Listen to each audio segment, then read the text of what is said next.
from 1999 to about 2002, we're the biggest band in the world. Nobody thought it was going to be as big as it was. The best-selling boy band in history.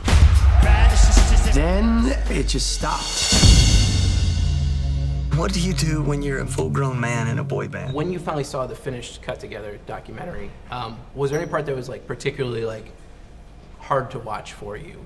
I think individually, we all probably had something that was a little difficult. I mean, you would get specific. I mean, for me, I kind of didn't like necessarily watching myself cry and go through that whole experience with my teacher because, you know, I don't know, I kind of put that in the back of my mind, and it was kind of a tough time in my life, you know, so, and seeing myself cry, that's for me, but I don't know. And kind of reliving everything with Lou and being at the house, and just for each of us differently, you know, it's that whole situation affected us each differently. But, you know, I think there was high moments and low moments even making the film that were, some were much more emotional than others.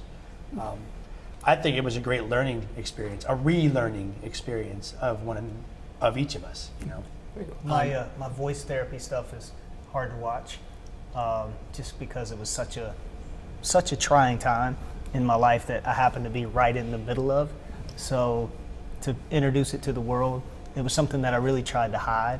I didn't want to be on the documentary, but it just kind of evolved and came out.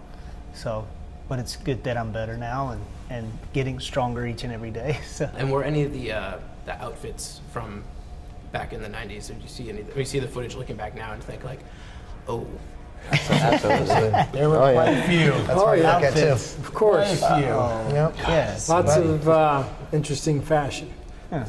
There any particular, I don't know if favorites is the right word, but Any favorite bad ones? or like least favorites or Yeah. We just saw an interview of us Yeah, behind the stage AJ's in the green outfit. room for the Grammy Awards, and The they were talking Grammys. about it was 1999. What did he have on? That The white. question was, so what do you guys, the Backstreet Boys, think about the internet? Do you think it's going to be something pretty cool? And this dude is in a white top everything. hat, white suit. Everything. He looked like I look Willy like Wonka. Dr. Marilyn Seuss, Manson. he or looked like Willy Wonka. Or Willy Wonka. Yeah. That's what I was trying to think of earlier. So Everyone's in dark colors, and I'm like just random. I think he per thought he was usual. in like Jodeci or Boyz Yeah, I II don't know, Men. but there were definitely some wardrobe faux pas back in the day. Well, you all look great now. So. Well, thank you.